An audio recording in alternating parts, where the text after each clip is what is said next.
Condition yìí tẹ́ fi ń ta tẹ́ ń ta yìí. Condition mi tí mo fi ń ta tí mo ń ta yìí. Ẹ ṣe ìyá àti bàbá mi ṣé ń gbọ́ mi báyìí. Wọ́n divorce ara wọn. Ìyá mi divorce bàbá mi. Kò ń ṣe fọ́ọ̀tì bàbá mi. Ìyá mi ló kọ bàbá mi sílẹ̀. Ó dá àwa ọmọgo didi géńdé ọkùnrin mẹ́rin. Ó dàlù bàbá mi láyà. N ló kó bá ìṣòro àwa ọmọ tí ìyá mi bí. Ṣé ń gbọ́ báyìí sìn? Ṣebí ló fa condition ṣebí kò tí sí ò dá tírú wa ìwà. Ṣebí kò sí tó ṣe yín. I'm well okay brain. Sorry, sir. 100% brain, 100% sense. Bẹ́ẹ̀ ṣe ń bá mi sọ̀rọ̀ ẹ́ mo lè ta yín níbi tí ọpọlọ mi pé dé.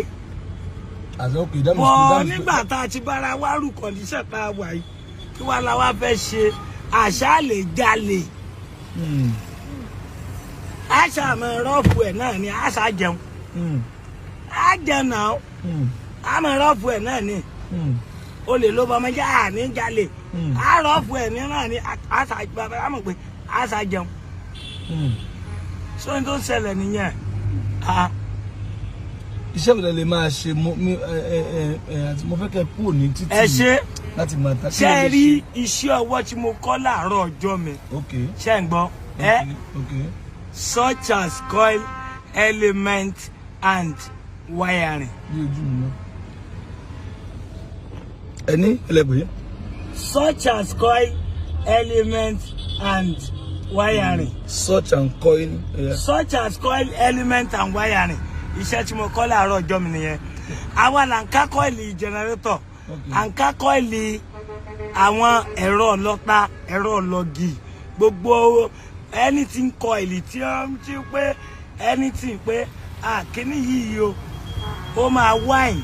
Mo bèrè lẹ́ẹ̀kan pé ìyàwó. Láti fi mo bèrè lẹ́ẹ̀kan pé mo ìyàwó yín wà. Pressing iron. Mo bèrè lẹ́ẹ̀kan pé mo ìyàwó yín wà. Èmi ò tí ì máa rírì inú ayé. Ẹ tí máa rírì. Mi ò tí ì máa rírì. Ẹ tí ìfẹ́yàwó rí rárá. Bí mi ṣe wà á gan ṣé mi má tà yín jẹ. Lọ́wọ́ tí mo wà yìí obìnrin ò lè làdí sílẹ̀ kí n korí bọ̀ débi pé màá kí nǹkan ọmọkùnrin mi bọ̀. Kí ló dé? I am now 80. But later. Later. Ọmọ ọdún mélòó ni? Ọmọ ọdún mélòó ni? Mi ò lè mọ ọjọ́ orí mi mọ́.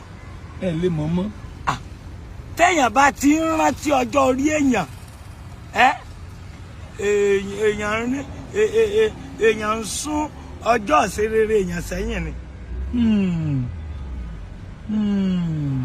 Téèyàn bá ti ń rántí ọjọ́ orí èèyàn. Ibo lẹ ń gbé báyìí? Ibo lẹ ń gbé? Agúgù lèmi ń gbé. Ẹ jẹ́ wọn tẹ́lẹ̀ ń ta yẹn. Ẹ jẹ́ wọn tẹ́lẹ̀. Tẹ́ ẹ bá dé police station Agúgù ẹ sọ pé ẹ béèrè ọmọ Ẹ̀yọ̀ tó ń ta ká ṣàjà nínú go slow. Náà ẹni sùúrù gbogbo ń tẹ́ kó dání pálí lásán ni. Pálí lásán ni. Pálí lásán ni. Pálí lásán ni. Ẹ wò. Tán bá àwọn tó jẹ́ tuntun rèé. Tán bá béèrè ọjà ìtẹ́ ìbá ní ẹ̀wà sáré. Àwa ṣẹ̀ṣẹ̀ yọ jáde nínú àwa ṣẹ̀ṣẹ̀ yọ tuntun. Bẹ̀tì gbogbo ọjà tẹ́ kó nu bá gbọ̀n ẹni mélòó ni? Mélòó ni gbogbo ọjà tuntun gẹ́gẹ́gẹ́gẹ́? Ojú ọjà tó tó ojú 15 lọ nínú báàgì. Kí lorúkọ yín? Kí lorúkọ yín? Tí wọ́n máa mi sí ní Ìwó road. Ní Ìwó road. Orúkọ tẹ́ ń jẹ́ gẹ́gẹ́gẹ́. Ṣé orúkọ àbísọ̀ mi gangan? Orúkọ àbísọ̀ mi gangan Muideen. Muideen. Ṣé máa rí mi ní church? Ní church? Ní church ọ̀dọ̀ mi. Church ọ̀dọ̀ yín? Ìyẹn máa le díẹ̀ o. Kí ló dé? Èmi church. Mo mọ gògóró mo dẹ̀ ń mu sìgá. Ìyẹn ò mí. Ìyẹn ò mí. Ìyẹn Ọlọ́run nífẹ̀ẹ́ yín. So gògóró àti sìgá ni máa ràn sí yín church. Ọlọ́run nífẹ̀ẹ́ yín jù yẹn lọ. Ọlọ́run fẹ́ yín jù yẹn lọ. Ọlọ́run fẹ́ èmi mo ní ẹ wá. Mi ò kí. Èmi mo ní kẹ́ wá sí church. Èmi mo ní kẹ́ wá. Èmi amúsàn. Mi ò kí mu gbó. Kí ṣe kí ni? Mi ò kí mu igbó. Mi ò kí mu gbogbo àwọn oògùn olóró yòókù o. Ṣùgbọ́n ògógóró àti sìgá mò ń mu. báwo ni ògógóró àti sìgá ò ṣe ní máa rùn sí ní church? Kò ní rùn. Tí mo bá wà àárín ẹ ṣe ẹ̀yin wá church bá gbé sọ́dọ̀ wọn. Ẹ bá ẹ̀yin wá church. Kí wá church? Àwọn nǹkan tí màá bá yín sọ náà nìyẹn. Pé kẹ́ ẹ fi ayé yín sí Ọlọ́run. Ṣùgbọ́n ẹ wo fún wọn nọ́mbà ẹ. Ẹ wá sọ sí church ọ̀dọ̀ mi ní Sunday. Ẹ sùọ́. Mo fẹ́ rí yín. Mi ì ṣeré. Ọjà tẹ. Ibo ni church ọ̀dọ̀ yín? Ẹ máa bọ̀. Kò jìnnà Olúwo lẹ́gbẹ̀dẹ̀. Ẹ já ìgbà nọ́mbà. Olúwo ni church ọ̀dọ̀ yín. Ok, ṣé ní nọ́mbà tá lè pè yín sí? Wọlú ẹlẹ́dà. Ṣé ní nọ́mbà tá lè pè yín sí?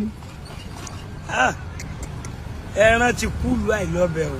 Ẹran ti kúlù àìlọ́bẹ̀. Kí ló ń jẹ́ bẹ́ẹ̀? Èmi ò tí ì gbọ́dọ̀ máa lo fóònù báyìí. Ẹ tí gbọ́dọ̀ máa lo fóònù. Kí ló dé? Ẹ ṣe rí lára àwọn ogun tí wọ́n fi jà mí sẹ́yìn. Fóònù wà nínú alákọ̀ọ́kọ́ ń bẹ̀. Fóònù wà nínú òkè. Ẹ máa bọ̀. Mi ò tí ì fẹ́ lo fóònù. Ẹ tí ì fẹ́ lo fóònù kankan. Kẹ́ẹ̀bùn mi fóònù gan mi ò tí ì lè lò báyìí. Ó ní reason. Ọ̀dà ẹ wọ́n ṣàwárí mi ní church. Kí wá rí mi ní church. Ní Sunday yìí ayé yín máa yí padà. Ṣé gbọ́n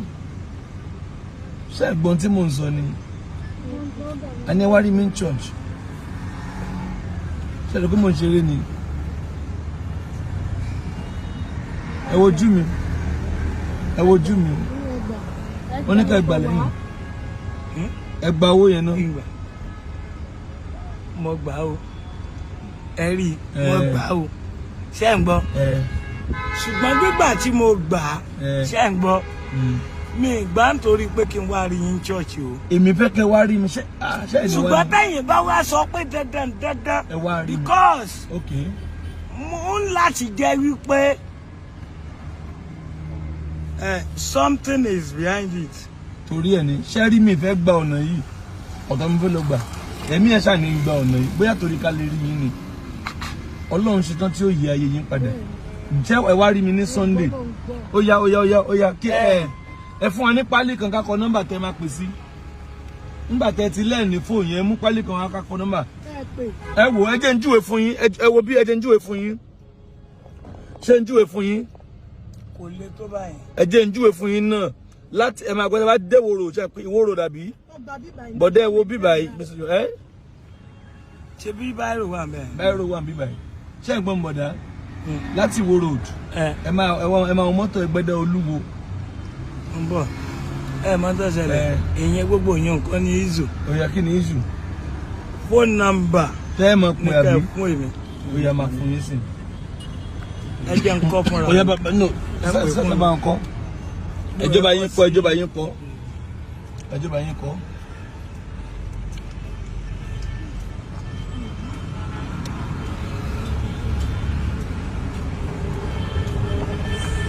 ẹ pẹ̀lẹ́ bọ̀dà ọ̀yà wọn ti fún yín nọ́mbà yẹn ọ̀yà ẹ pè nọ́mbà yẹn bọ̀dà ẹ tí wọ́n á jẹ́ ń júwe fún yín. níjọ́ Sunday táìmù wo ni kí n pè níjọ́ Sunday. ẹ tètè pè láàárọ̀ kùtùkùtù bíi 7 pẹ̀ tí ń bọ̀. bíi 7 táìmù wo lẹ bẹ̀rẹ̀ sìn. a ti máa bẹ̀rẹ̀ sìn láti aago 7 àárọ̀ náà ni.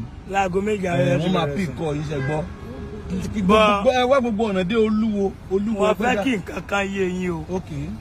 ṣé ìmúra mi ṣé ẹ rí tí mo ṣe múra ṣá. mo rí bẹ́ẹ̀ ṣe múra. mo rí bẹ́ẹ̀ ṣe múra náà. màá ní ìtìjú báyìí lọ torí màá fọ gbogbo ara màá ní top. ó dà bẹ́ẹ̀. bọ̀ ṣé ẹ̀ ní sọ pé táùtù ni mí. ẹ ṣe tout ọmọ Jésù ni. mi ní wọ short nika. ẹ ṣe tout long trouser ni màá wọ. bọ̀ tí mo bá wá ṣé ẹ ní máa wò pé bóyá ògógóró àti sìgá tí mo ti mu yẹn. ẹ̀yin náà máa mú ṣọgbọn tí a bá ti ń bọ̀ Sunday ẹ máa mú ògógóró. ok kí n má mú tí n bá ń bọ̀ Sunday. ẹ má mú ìjọ ẹṣẹ gbọ́ yóò dára fún yín bọ̀dà ṣẹ gbọ́ màá retí yín Sunday. kí n má mú tí mo bá ń bọ̀ Sunday. kẹ́ ẹ wá ọ̀nà yín dé Olúwo Ẹgbẹ́dá ẹ máa gbọ́ mi ẹ bá dólúwo kẹfù náà kẹsọ pé Àgbàlá Gabriel. kí lorúkọ church yẹn. Àgbàlá Gabriel. Àgbàlá Gabriel. Àgbàlá Gabriel. Olúwo Ẹgbẹ́dá. Àgbàlá Gabriel. Olúwo. ẹbú mi bá rè. ẹ mú ìwà kẹsẹ kan ẹ mú pálí ẹ wá bòdá ṣe lè kọ́ ni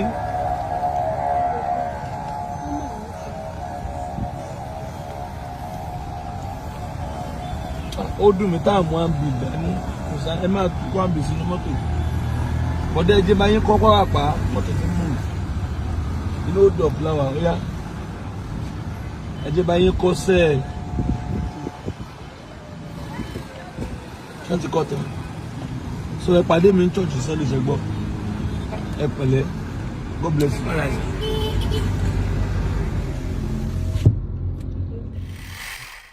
Pé akójúmọ́ ma akódédé àsìkò yìí orúkọ tí mi yí padà ọmọ bùrẹ̀wò ayé kò tọ́ ọ̀nà ni èmi ń jẹ́ ayé sì kò tọ́ o ṣùgbọ́n ọ̀run kò fẹ́ kẹ́ lórí ọ̀rọ̀ Àgbàlá Gabriel àti Muyideen Àgbàlá Gabriel ọ̀nà ni mo fẹ́ dá sí torí pé Àgbàlá Gabriel ṣe fídíò kan lélẹ́yìí tí wọ́n ti pè fún àwọn olùrànlọ́wọ́ àwọn tí wọ́n jọ jókòó pé ẹ jẹ́ ká kọ́lé fún Muyideen tí wọ́n jọ kọ́ fún then èdèàìyedè ṣẹlẹ̀ láàrin wọn Muyideen kúrò nílé ó sì kọ ìyàwó náà kúrò nílé ilé ọ̀hún ti wá wà ń bẹ̀ fún odidi ọdún kan tí Muyideen ò bẹ̀yìn ilé ọ̀hún wò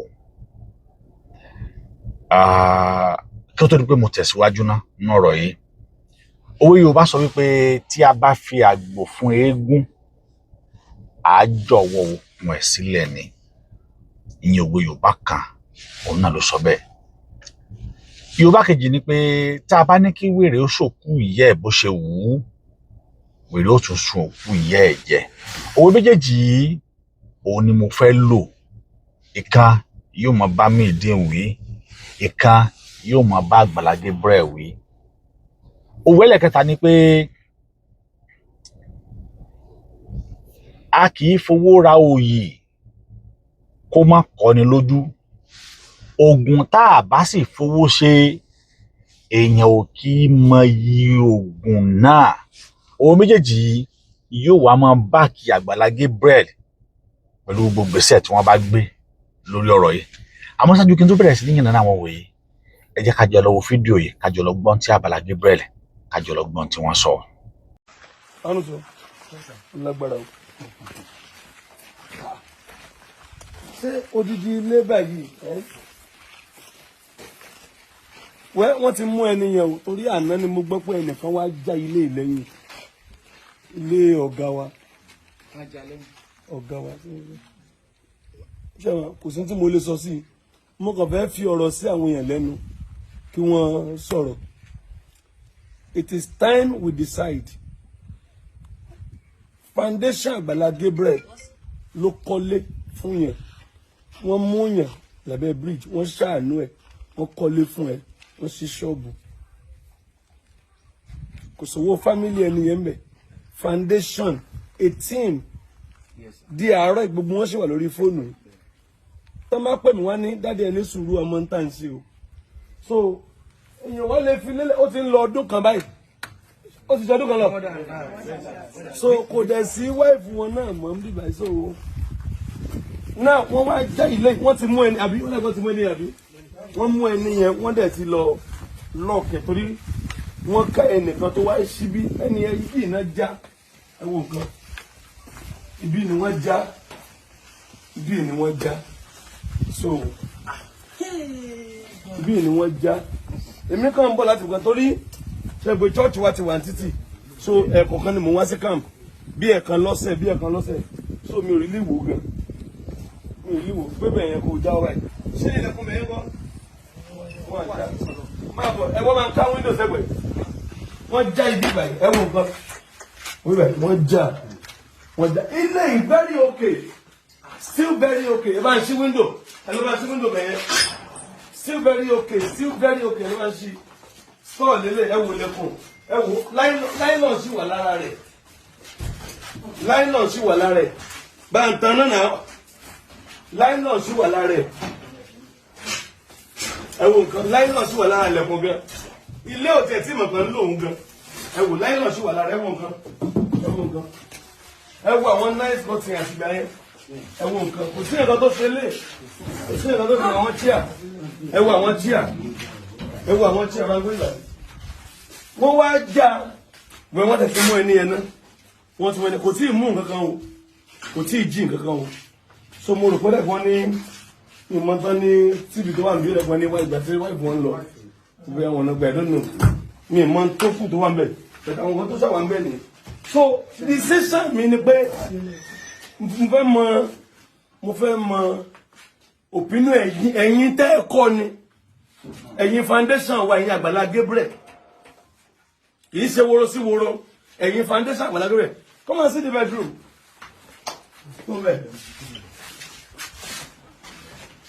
Wọ́n ti gbé bẹ́ẹ̀dì yẹn lọ. Very still good house. Ẹ ṣì wo wardrobe. Ẹ ṣì wo nǹkan. Ẹ ṣì wo toilet. Ẹ wo nǹkan. Ẹ ṣì wo toilet. Ẹ̀wọ̀n ìjàlẹ̀kùn ìjà láìlọ́run kìíní gan. Ìjà láìlọ́run lẹ̀kùn gan. Still very okay. Kò sí ìkankan. Máa ń lọ́ọ̀kì kìíní yìí. Still very okay. Ẹ wo nǹkan. Wọ́n ti gbé bẹ́ẹ̀dì lọ. Still very okay. Aṣọ wọn ti wà níbí. So still very okay. Ẹ wo wọn ti àìjà láìlọ́run ilẹ̀kùn gan ò tí ìjà tán. Still very okay. Ẹ wo nǹkan. Ilẹ̀kùn very okay. Ẹ wo nǹkan. Everything. Gbogbo tá a ṣe tẹ bá rántí a ṣe sólà. A ṣe ń tó pọ̀ ń gbà yẹn. Now mi ò tí ìbá ṣe pé wọ́n tí ìbá ṣe pé mo gbọ́ information pé wọ́n já iye mi kò ní ṣí sí ìbàyí. So tí mo fẹ́ sọ sí ni pé ẹ̀yin foundation ẹ decide. Ẹ̀yin lẹ kọ́lé fún yàn ẹ decide. Ẹ má ọ̀rọ̀ tẹ́ bá máa tẹ̀ ẹ má jẹ́ pọ̀. Ẹ decide ẹ pè mí. Ẹ pè mí 07054 900 751. Ẹ pè mí decision ni. Ẹ̀yin lẹ kọ́lé fún yàn èmi ni mo fún nílẹ̀. Èmi mo fún ẹni ẹ nílẹ̀. Ẹ̀yin lẹ kọ́lé fún yàn. En ta lọ mú lábẹ́ bridge mo wá ń kọ́bọ̀ débí nípa orí ọ̀fẹ́ Jésù lóso ti pẹ́ lè máa wọlé báyìí ràn kò possible hard earn money yín lẹ fi kọ́lé yìí owó ògùn yín owó ṣẹyìn owó òtútù owó nùún lẹ fi kọ́lé yìí lè máa wòran àwọn kan wà wọ́n ń fún abẹ́ bridge lọ́wọ́ àwọn kan wà ní church pé wọ́n nílé ilé tí mo fún yàn bíi tó mélòó ẹ sọ̀rọ̀ ilé tí mo fún yàn bíi tó mélòó kì í sọ̀rọ̀ 30 ilé mo láì wá sórí afẹ́fẹ́ mo ti fún yẹn lé lọ́dún yìí bíi 30 rooms tí a kọ́ sínú káàmpù àwọn èèyàn sì wà tí wọ́n nílé so àlè máa wòran mi no. yàtọ̀ sí ẹ̀kọ́ fáwọn èèyàn. yàtọ̀ sí ẹ̀kọ́ fáwọn èèyàn ẹ wo kọ́tì ẹ wo nǹkan still nice till today kò sí nǹkan kan gbogbo ẹ̀ ló sì wà pa sólà yẹn dà sólà sì wà ń bẹ̀ mo fẹ́ gbé lẹ́yìn pé bóyá wọ́n tún rí pẹ́ǹtì kí la fẹ́ ṣe ẹ̀yin foundation Àgbàlá Gabriel that's my question Ọlọ́run bless gbogbo wa là ń gbélé ṣọ́ọ̀ṣì rèé ọ́fíìsì rèé ilé ní títì ṣọ́ọ̀ṣì ní ẹnu títì ilé ọ̀fẹ́ ilé arúgbó wà ilé free school wà ibẹ̀ mo ti ń bọ̀ yìí mo kọ́lé fárúgbó mo kọ́ fọ́mọdé bet a lè wo ilé ìran àwọn ọmọ bàbá yìí náà látìgbà tí bàbá ti kú wọn wá sílé bàbá Suebebe òní ẹlẹgbẹmẹ so méjèèjì yẹn nìkan náà ni so kila ẹ decide ẹ̀yin tá ẹ kọ́ ẹ decide I have no decision ẹ decide ilé ti pé ọdún kan àlè máa wọlé ìràn báyìí èmi ni mò ń sọ̀rọ̀ yìí Àgbàlá Gabriel ló ń sọ̀rọ̀ yìí àlè máa wọlé ìràn ilé ti pé ọdún kan àlè máa wọlé ẹ decide àwọn èèyàn pọ̀ tí wọ́n nílé lórí ilé ò lè wà báyìí tí ilé bá wà báyìí tí ò sẹ́ni tó wà ń bẹ̀ kò ní pẹ́ wó kò ní pẹ́ fún ìdànù ó dẹ̀ ti ń yọ eruku nù lé please ojú ẹ̀ ń jẹ́ wo jẹ́ ń wo ẹ̀fẹ́.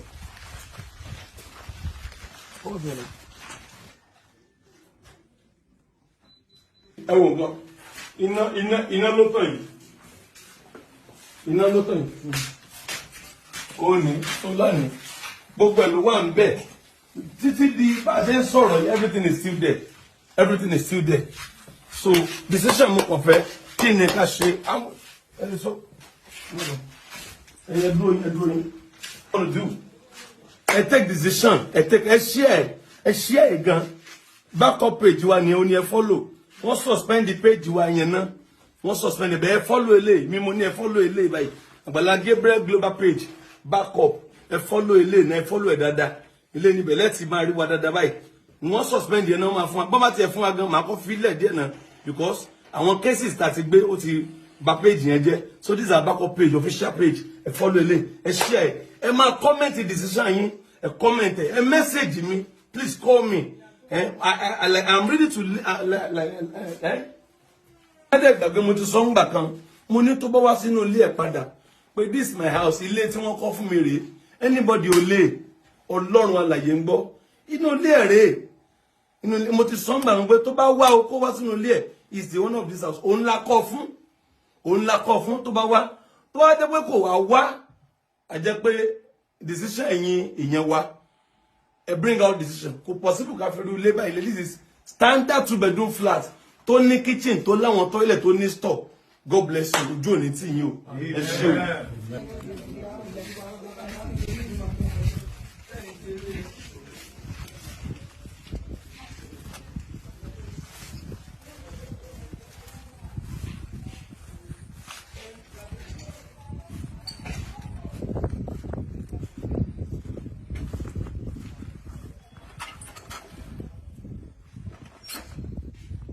Yìí ẹ gbọ́ bí Àgbàlá Gabriel bó ṣe yànnà náà bó tilẹ̀ jẹ́ wípé wọ́n lo àwọn èdè tí yóò yẹ kí wọ́n lò láàrin àwọn fídíò wípé a lọ mú yàn láti inú gọ́tà látàbẹ̀ bridge, kò sí owó fámìlì ẹ̀ kankan ń bẹ̀, èdè àbùkù nìyẹn. Torí pé Muyideen ò gbé fámìlì ẹ̀ wá nígbà tó ń bọ̀, ó wá lóhun nìkan. Torí pé gbogbo wa la rí fídíò bẹ́ẹ̀ ṣe ń béèrè fámìlì ẹ̀, ìyá ẹ̀ tí ò dẹ̀dá yín lóhùn ní bó ṣe kò gbé fámìlì ẹ̀ wá, òun nìkan lẹ rí, òun nìkan lọ́dọ̀ aṣọ ẹ̀ ní ẹ̀tọ́ láti bú fámìlì ẹ̀. Torí pé pẹ̀lú gbólóhùn tẹ pè yìí a jẹ́ pé ẹ̀yin gan ti ní àjẹ́ńdà míì gangan lórí ilé tàbí ilẹ̀ yìí tí ẹ ò tí ì sọ síta fún àwọn ọmọ aráyé kí wọ́n bá yín gbọ́. Nítorí pé Yorùbá ní ẹ̀là lọ̀rọ̀ tá a bá là á wọn ní kò kì í yé ni. Bá sì ní ìsì wò ó ìwòrìwò ohun tá a bá dìjọ wò báyìí igun òun ló máa ń gún. Láàárín eléyìí àwọn gbólóhùn àti ìtara bẹ ṣe ń sọ̀rọ̀ ó mú ọ̀nà méjì wá. Apá kan ẹ̀ ń tara wípé ilé yìí wà ń bẹ̀ kò sẹ́ni tó lò ó kàn wà ń bẹ̀ for nothing ni. Apá kejì ni pé ẹ tún tara wípé ẹ fẹ́ gba nǹkan yín padà. Bí mi ṣe rí nìyẹn. Torí pé gbogbo wa ojú tá a fi máa ń wo nǹkan ọ̀tọ̀ọ̀tọ̀ ni. Òwe tí mo kọ́kọ́ wá pa ni pé tí a bá fi àgbò fẹ́gún níṣe la máa ń jokun ẹ̀ sílẹ̀. Ẹ ti fún Muyideen nílé yìí, ẹ ti forúkọ ẹ̀ sí tó yẹ pé lóòótọ́ o orúkọ Muyideen ló wà ní orí ilẹ̀ àti ilé 100% orúkọ ẹ̀ ló wà ńbẹ̀ pé ní orúkọ Àgbàlá Gabriel Foundation o a ra ilẹ̀ yìí a fún ọ ìwọ Muyideen, this property belong to you láyé àti lọ́run. Ẹ ti fàgbò fẹ́gún ó yẹ kẹ́ ẹ jokun ẹ̀ lẹ̀. Tó bá pẹ́ tó bá yá Muyideen àwa bí ó dẹ̀ wá ẹ̀yin lè máa sọ kẹ́ máa mọ́nítọ̀ ẹ̀. Torí pé àwọn fáǹsì yín ni wọ́n dáwó, ẹ kàn jẹ́ olùmọ́nítọ̀ ni. Tí igbó bá kún mọ́ ẹ fílẹ̀ ẹ jẹ́ kí igbó bò ó, ẹ jẹ́ kí igbó ẹ jẹ́ kó bò ó. Torí pé ẹ ti fún un ìyẹn ní fún ti pé ẹ ti fún un nìyẹn. Ọ̀nà méjì wá ni pé tá a bá sọ pé kí wèrè ó sòkú yẹ ẹ̀ yóò sún jẹ. Ẹlẹ́kejì ni pé tá a bá ní kí Muyideen tá a bá ní kẹ́ ẹ filẹ̀ ilẹ̀ bẹ́ ṣe filẹ̀ yìí kẹ́ ẹ má mójútó, ó ṣeé ṣe kí igbó bò ó kó bẹ̀rẹ̀ sí ní pé àwọn ẹranko olóró wá sí agbègbè náà àti àwọn tó ń gbé bẹ̀. Ìyẹn jẹ́ number 1. Number 2 ni pé ó tara wípé ẹ̀yin lẹ gba owó fún, ẹ̀yin lẹ bá wá owó, ó lè mọ táyín lára wípé àwọn kan wà tí wọn ò ríbi sùn, èèyàn kan tẹ̀lé sórí fún yìí ló wá sọ dibi yìí, kí ni ká ṣe pẹ̀lú nǹkan yìí? Yóò wá jẹ́ láàárín yín àti àwọn tí ẹ jọ dá, ṣùgbọ́n ẹ gbọ́dọ̀ kọ́kọ́ fi ọwọ́ òfin wò ó. Ṣé dọ́kúmẹ̀ntì ẹ fi gba ilé yìí ṣé Muyideen ò ní access sí 100%? Tó bá jẹ́ pé ilẹ̀ nìkan ẹ fún Muyideen tí ò sí orúkọ Muyideen wípé Muyideen o mo fún ẹ ní 2 plot of land yìí o lórúkọ rẹ o bí ẹni tí ẹ fún pátápátá, tí ò bá ti sí yẹn bẹ̀ tó yẹ wípé ilé lásán ni, a jẹ́ wípé ẹ jàre. Torí pé tẹ́ ẹ bá délé ẹjọ́ náà wọn ò ní kí Muyideen ò gbé ilé ẹ̀ kúrò, ilé ẹ̀ kúrò lórí ilé ni. Torí pé ẹ fún ni kò dẹ̀ sí ní tí ó jẹ́ tó jẹ́ dọ́kúmẹ́ntì. lákọ̀ọ́kọ́ kí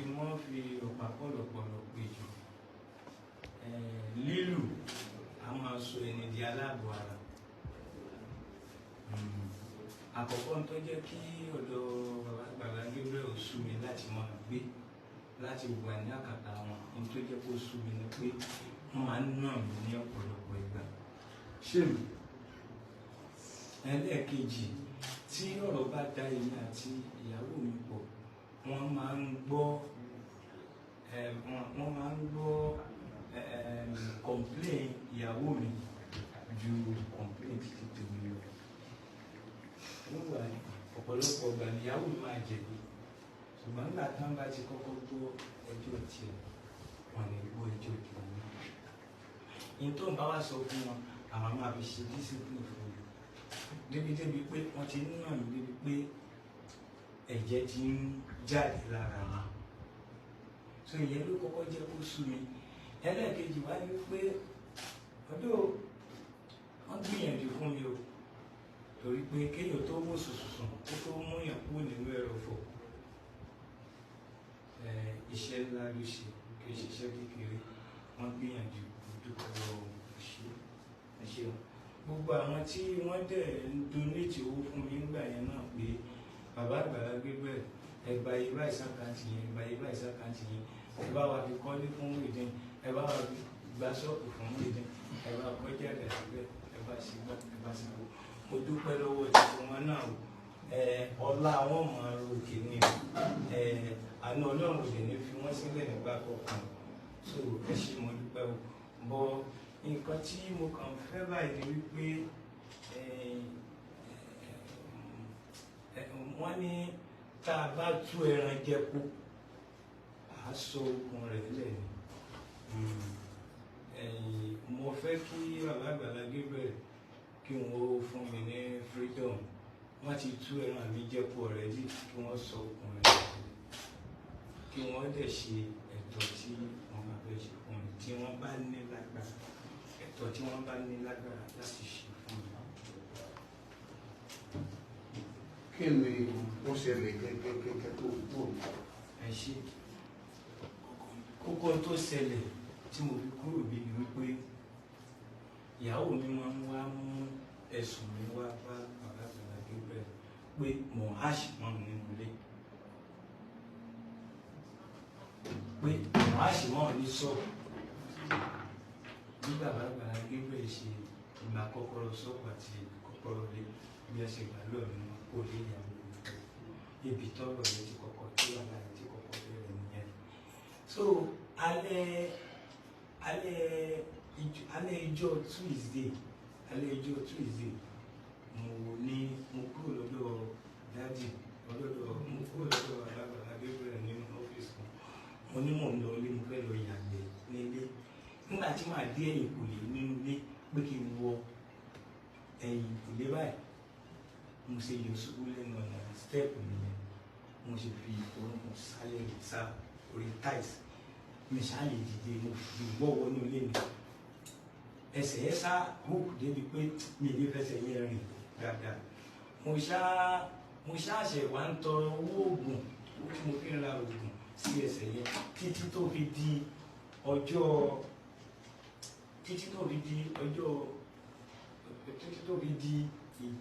ìjẹta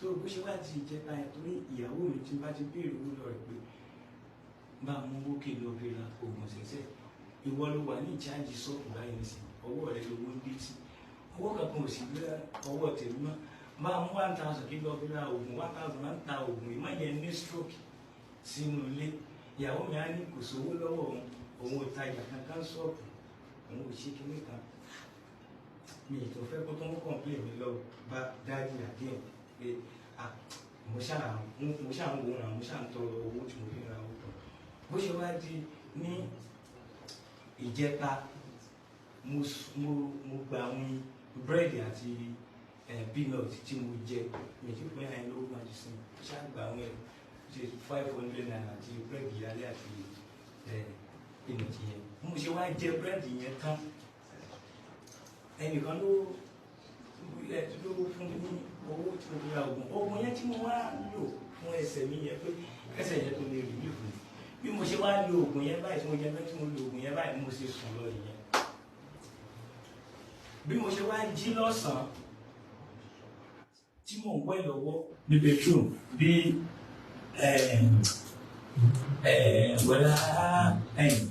bọ̀dá tẹ̀pẹ̀lẹ̀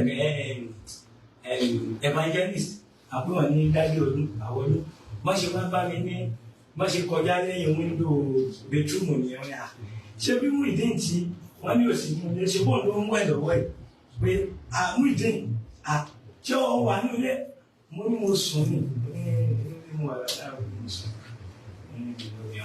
máa bọ̀ dájú pé ẹ o mo bá dé bọ̀ síta mo ṣe àwọn ọkọ̀ síta mo wá sọ̀rọ̀ dájú dábàá ní mo ṣe dé ní kọ́mpánì náà bá ní àwọn security bá ní kí ló dé tí ìyàwó ẹ̀ wá kálẹ̀ kó tó ṣe ìyàwó wá kálẹ̀.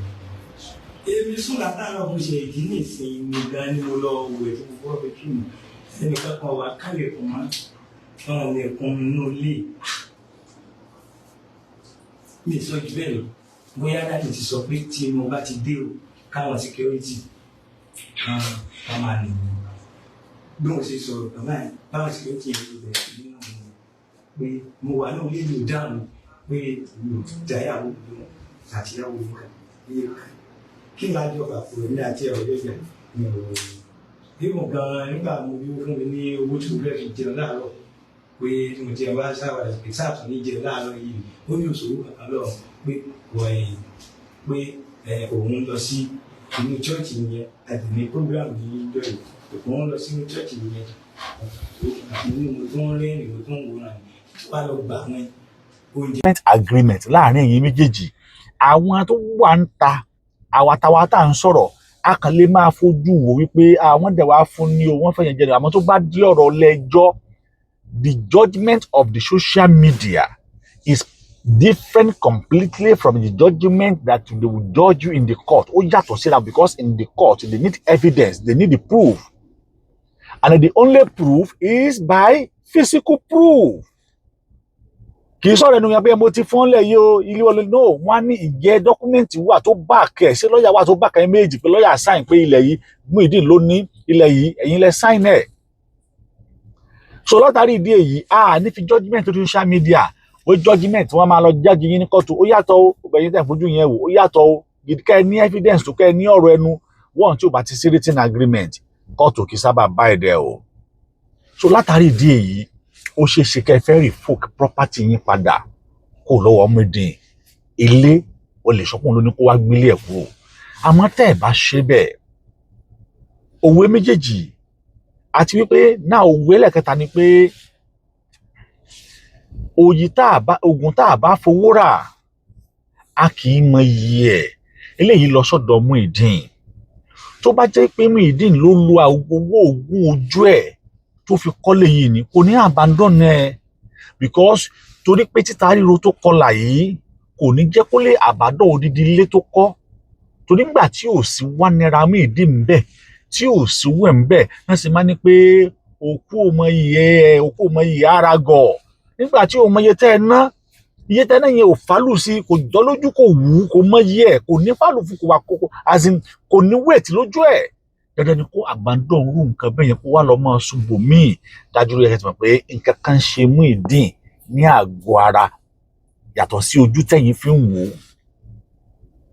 ẹ̀yin fẹ́ ràn lọ́wọ́ ni ẹ fẹ́ mú kú òun wàhálà àtogun tó ń bá a jà ni òun ló jẹ́ ṣùgbọ́n nígbà tí àwọn nǹkan tí wọ́n ń bá jà yìí ò ṣe tán àti fi Muyideen sílẹ̀ wọ́n tún taari Muyideen lọ síbòmíì wọ́n tì í kúrò níbi tó yẹ kó ti rí ìwòsàn wọ́n tì í kúrò níbi tó yẹ kó ti máa rí ìgbàlà wọ́n taari ẹ̀ lọ síbòmíì ìyá tó nìṣó tún lọ pé ìyá tó jẹ́ òtí tó tún lọ máa jẹ́ torí pé Muyideen ìgbà kan ṣe tap lórí TikTok nígbà tó yẹ pé ó ti sọ lẹ́nu ṣé wá rí ní tẹ́ ẹ lè ṣe tí òfin ní kó wàhálà bá yín Àgbàlá Gabriel gẹ́gẹ́ bí àmọ̀ràn ọmọdé tèmi tàbí ọ̀nà tẹ́ lè gbà tó yẹ pé kíní yìí yóò fi rọrùn táyé òfin ní padà wá aṣọ ẹnu wípé gbogbo tó ṣẹlẹ̀ sí Muyideen yìí díẹ̀ látọwọ́ yín ló ti wá tẹ́ ẹ bá ní àwọn tí wọ́n jẹ́ ẹbí Muyideen yálà lẹ́gbọ̀n lábúrò tẹ́ ẹ bá rí wọn tàbí ní ìyá tó bí gan bó ṣe lè jẹ́ pé ọ̀pọ̀lọpọ̀ ìyá tí bímọ ní ìfẹ́ kọ́ ọmọ wọn ó jèrè nífẹ́ kọ́ ọmọ wọn ó níláárí tí ilé yẹn ò bá jẹ mọ́ Muyideen láti gbé mọ́ ẹ̀yin méjèèjì ẹjọ́ jókòó ní round table ẹ jẹ́ kí àwọn àgbààgbà kọ̀ọ̀kan wà ń bẹ̀. Muyideen, ilé ìlú ní bó ṣe rí yìí ó yá tà á 5 million ló fẹ́ tà ní 2 million ní 3 million ní, ẹ jọ negotiate, ẹ kówó ẹ̀ fún, ẹ jẹ́ kí ló di tiyín. tí Muyideen bá decide pé ilẹ̀ yẹn àti ilé àti ilẹ̀ òun fẹ́ tà ó lè tà torí pé ẹ ti fún pátápátá Agbala Gabriel ẹ ní àṣẹ lórí ilẹ̀ yẹn mọ́ nígbà tẹ́ ẹ ti fún. Yálà ó wà ní orí ilẹ̀ foundation yín ni o, ó wà lórí ilẹ̀ kíní o, nígbà tẹ́ ẹ ti ṣèwé, unless tó bá wá jẹ́ wípé o ẹ ò ṣe ìwé ilẹ̀ fún. Tí ò bá ti sí ìwé ilẹ̀ tó káàdì orúkọ Muyideen pé this land, this property belong to Muyideen Agbala Gabriel, whatever the name tó bá fi sílẹ̀, tí ò bá ti sí yẹn níbẹ̀, a jẹ́ wípé ẹ ti jàre Muyideen yẹn láti gbalẹ̀ padà lọ́wọ́ ẹ̀.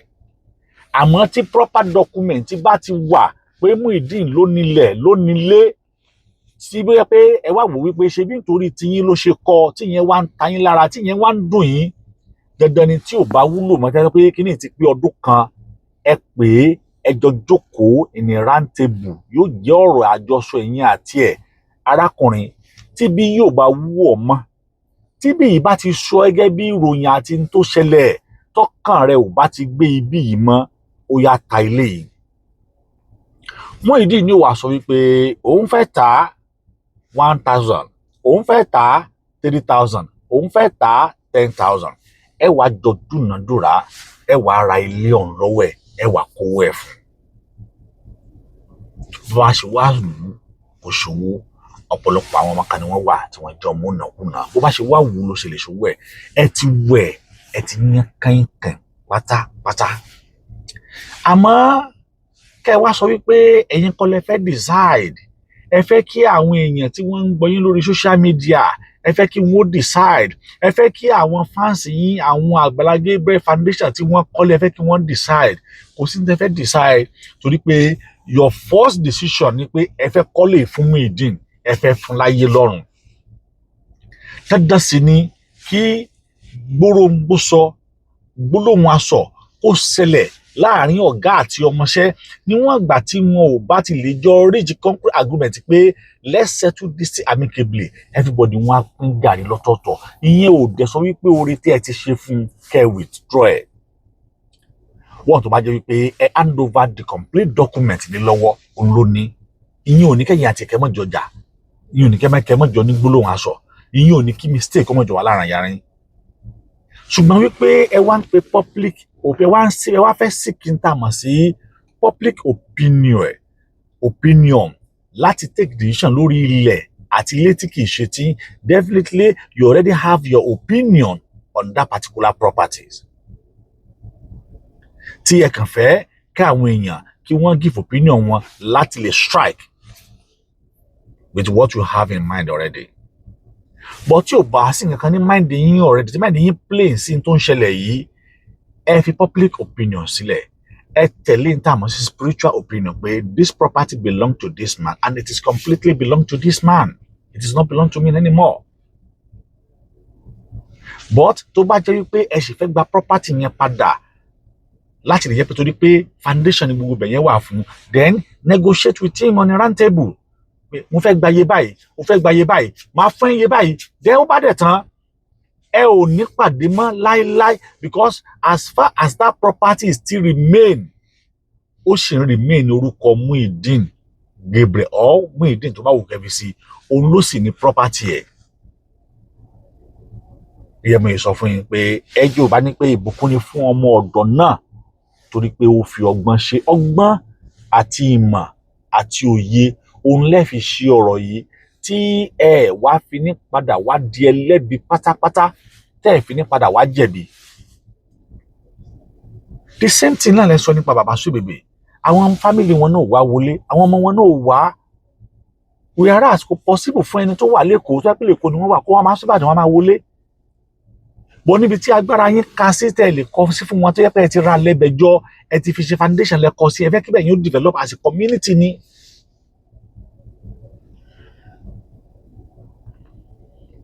As a community.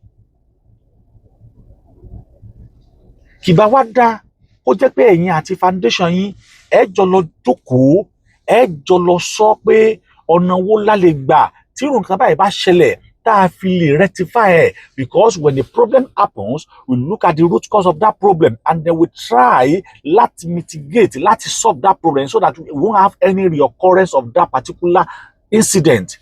Incident Muyideen ti Suebebe ó ti kọ́ yín lẹ́kọ̀ọ́ sìn, ẹ̀yin lẹ́wà wò pé okay náà ń sìn àwọn tá a fẹ́ máa kọ́lé fún o ní máa fún wọn nílẹ̀, a fẹ́ kọ́ ilé ni, ilé tá a dẹ̀ kọ́ yìí a kàn kọ́ kẹ́ ẹ máa gbé bẹ́ẹ̀ láì sanwó rárá, láì fún wa lówó títí afẹ́kẹ́ àmọ́ ńjọ́ tẹ́ ẹ bá ti kúrò ń bẹ̀ o tàbí ńjọ́ tẹ́ ẹ bá ti filé sílẹ̀ ẹ̀yin kọ́ lẹ ní mọ́ o, a tún gbẹ lómi sí. If that agreement and that contract can be done, tẹ́ ẹ bá lè ṣe it will be better, because ó ti fi hàn wípé bí ẹni tí mo wá bá yín pé mo nílò ilé láti gbé, ẹ wá ní òkè o 3 bedroom flat rẹ̀ ẹ fún mi lọ́fẹ̀ẹ́, but it is not for life. I can be there for 50 years, I can be there for 20 years, so far that I'm still in there, it is my space. Bọ́njọ́ tí n bá ti kúrò ń bẹ́ẹ̀ pé mo fẹ́ move out, ìjọ yìí ni ò ti ṣe tèmi mọ́ o, ẹ lọ wò ó bóyá ìyẹn tún lè possible. Tí ẹ bá ti lè rí lè ṣe, ìyẹn ti fún yín ní total control of all that properties pé ẹ̀yin lẹ ṣì ní. Tó dẹ̀ gbọ́dọ̀ jẹ́ written agreement tí wọ́n náà dẹ́gbọ́n ṣe dá o, ilé tí wọ́n fún mi pẹ̀lú àwọn foundation ló fún mi nílé yìí o. Wọ́n ò fún mi for life, but wọ́n fún mi títí dìgbà tí màá lò ń bẹ̀, tí màá lò tí n bá ṣì wà ń bẹ̀, táwọn ọmọ mi ṣì wà ń bẹ̀, tẹ́bí mi ṣì wà ń bẹ̀, èmi ni mo ṣì ní. Bọ́njọ́ tí n bá ti kóyàwó àtọmọ àtẹbí àtará kúrò ń bẹ̀ pé mo move out, pé mo ń lọ síbòmíì, is not belong to me anymore. Tó bá ṣe é ṣe ni o, tí ò bá ṣe é ṣe, àwọn tẹ́ ẹ bá ti kọ́ fún, ẹ mọ̀ pé ẹ̀yin lẹ kọ́ fún wọn, ẹ sì ní right láti lọ bẹ̀, láti lọ gbà kó lọ wọn mọ́. Ṣùgbọ́n ìṣẹ̀ṣẹ̀ wá ń sọ yìí, ẹ̀yin lẹ ra fún, ẹ̀yin lẹ ṣe gbá fún, òmùwò kan wá, kò ṣe gbá, kò sí kíní ẹ̀ ń bẹ̀, a gba ṣọ́ọ̀bù fún, a ṣe gbá fún. All these are still just story tí ó wà valid. The main valid point ni pé ẹ ti ṣàánú arákùnrin ti rí àánú gbà látara yín, arákùnrin ti jẹ orí ọ̀fẹ́ àwọn ènìyàn látara yín. Ká níyàwó ẹ̀ bá sì wà ń bẹ̀ ń sìn ni it's better, but ìyàwó náà ti kúrò ń bẹ̀, then ilé wà empty. Àmọ́ tó bá jẹ́ pé ẹ bá tún fẹ́ gba àmọ̀ràn tèmi on the easy way, tẹ́ ẹ bá wá lè fi rent, tẹ́ ẹ bá wá fi rent tó yẹ pé ẹ ń gba owó ń bẹ̀ lóṣooṣù àbí lọ́dọọdún, ìyẹn ò tún mọ́ ní tí ó máa ṣe sínú ìjọ tí Muyideen ó sì máa gba ìdámẹ́wàá tiẹ̀. Tó bá àjùbọ̀tí yóò jẹ́ agreement láàrin ẹ̀yin àti ẹ̀ kẹ́ ẹ tó lè ṣe ohunkóhun lórí ibẹ̀ yẹn. Ohunkóhun tẹ́ ẹ bá ṣe without Muyideen concept, then you have violated the rule of law. Unless tí ò bá sí gbogbo àwọn necessary document tí mo ti kà sẹ́yìn yìí, tí ò bá sí wọn ń bẹ̀ ló kù. Àmọ́ tí wọ́n bá ti wà ń bẹ̀, ẹ jọ ń torí tọ́lọ́run, aṣọ yìí yóò ní fàyà, ẹ fi ibẹ̀ yẹn lẹ̀ fún Muyideen Gabriel.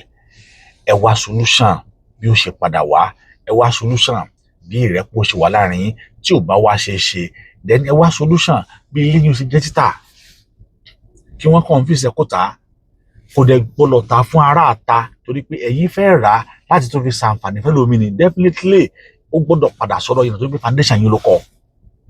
Àwọn kan tún lè máa pẹ́ kó tà fara ta, kó má tà fún no irọ́ o, ẹjọ́ sọ, ẹ̀yin lẹ fẹ́ rà, yín náà ní àǹfààní àti rà á, but ó gbọ́dọ̀ jẹ́ agreement pé ó máa please Muyideen náà tó máa please ẹ̀yin. Kì í ṣe kó lóun fẹ́ ta ní 20 million kẹ́yìn sọ pé 2 million lẹ́fẹ́ san, irọ́ o. Tó wà ní fẹ́ ta 20 million ọ̀rà àwọ̀ fún 15 million, ó sì ṣe faramọ́, ó sì ṣe gbọ́ sétí. Àfi kó Olódùmarè kó ṣàánú fún wa. Ìwọ̀nba díẹ̀ tí èmi lè dá sí lórí ọ̀rọ̀ Muyideen àti Àgbàlá Gabriel rẹ̀, mo ṣòro wípé àwọn tí wọ́n ń gbọ́ wa, tí àwọn náà tún ní ọgbọ́n ìmọ̀ àtòye ju àwa tá à ń sọ lọ, àwọn náà tún lè fi comment section wọn kalẹ̀ wípé kì bá wá rí báyìí, kì bá wá rí báyìí. Mo pọ̀ látara bẹ́ẹ̀, Àgbàlá Gabriel náà wọ́n ó rí òtítọ́ àti ohun tí àwọn èèyàn bá sọ ní àmọ̀ràn, wọn ó sì mú lò yóò sì ṣiṣẹ́ fún wọn Olódùmarè yóò ràn wá lọ́wọ́ ẹ ṣé ó dàbọ̀.